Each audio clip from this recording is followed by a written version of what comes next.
आमिष खाइबा उचित ना अनुचित। थरे गोटे कुकुर मशाणी को जाई गोटे हाड़ को नहीं आसी से हाड़ को एमती कामुड़ुची जे से हाड़टी फुटिकी हाड़र कंटा फुटी कुकुर मुहर रक्त बाहर कुकुर मुहर रक्त बाहर कुकुर जीभरे पड़ुची किंतु कुकुर भावुचे हाड़ रक्त बाहर कुकुर दिन सारा से हाड़ को कामुड़ुची कुकुर मुह सारा फुटिकी रक्त बाहर। ये अमृतमय कथा कहबार मूल कारण मनीष भावुची बोधे आमिष खाइले स्वाद अच्छी से सब विटामिन अच्छी जेमिति अन्न सेमिति मन जेमिति शुद्धि सेमिति बुद्धि जेमिति पानी सेमिति बाणी मनीष पई कौन भक्षण करिवार आवश्यकता अछि आपण समस्ते जानिले आह्लादित हेबे।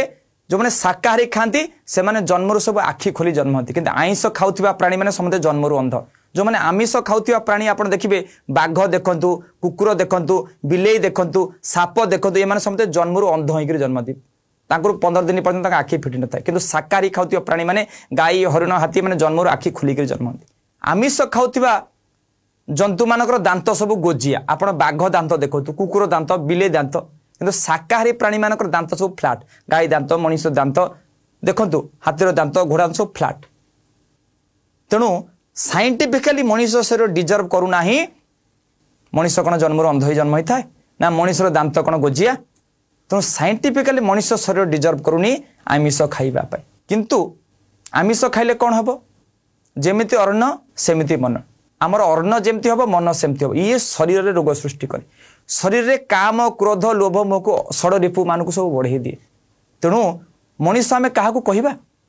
जहाँ भितर मानविकता नहीं जार जीव प्रति दया नहीं ताको मनीष कहबानी। रावण आउ कंस देखापी बहुत हैंडसम थे राक्षस कहीं कहते ना से जीव मन को मारिक हत्या करुले जे जीव जंतु मान को मारिक भक्षण करे से राक्षस जे निजे बंची अन्य को बंचाए निजे खाई अन्य को खुए से देवता। तेणु हे सज्जन माने आपण विचार करंतु आपण कौन भक्षण करवा ठीक कौन भक्षण करवा भूल ये निर्णय भूमिका आपण मान पाखरे आपण जीव को मारी हत्या करी भोजन करी राक्षस हेबे ना शाकाहारी भोजन करी आपण निज को मनीष रे परिणत करिवे निज भितर मानविकता को बढ़ेबा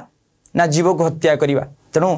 हे सज्जन माने समाज को बदलवा हेले आगे प्रथमे निज को बदलवा पड़ो तो आमे सिना भल मनीष हेले आमको देखी अन्य मानक प्रति प्रभाव पड़ो आमे जदि जीवजंतु मान को हत्या करवा निरीह पशु मान को बद्ध करवा ताले आम भीतर तो मानविकता रही आम भीतर तो जीवत्व भाव रही आम भीतर तो पशुत्व भाव रहा तो आज जो अनेक जन्म तप बड़े मनुष्य जन्म मही तले अनेक जन्म तपस्या फल आम जो दुर्लभ मनुष्य जन्म पाइले कौन कले से राक्षस निजे राक्षस हेले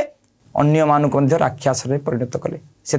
श्रीमद भगवत गीतार भगवान कहले अनेक चित्त विभ्रांता मोह जाल समावृता ये अनेक प्रकार चिंता ही आमको शेष में मोह रूपक जाल भितर बांधि दिए। से गुरुदेव कहले काम क्रोध लोभ तीन नरकर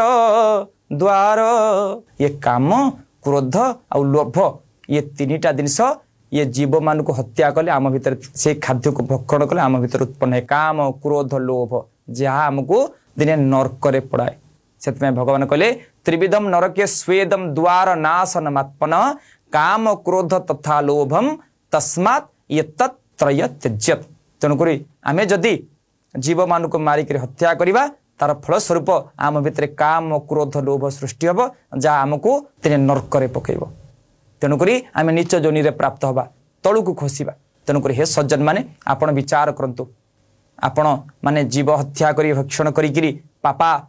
ऋण भक्षण करेंगे जा अभक्ष्य भक्षण कर नरकगामी हेबे कि आमे समस्ते शाकाहारी भक्षण करी महान मनीष परिणत ही जगतर कल्याण सहयोग करवा ये विचारधारा आपण मानकर मंगल कामना करी आज अमृतमय वाणी को विराम देवा पूर्व समस्त को विनम्र निवेदन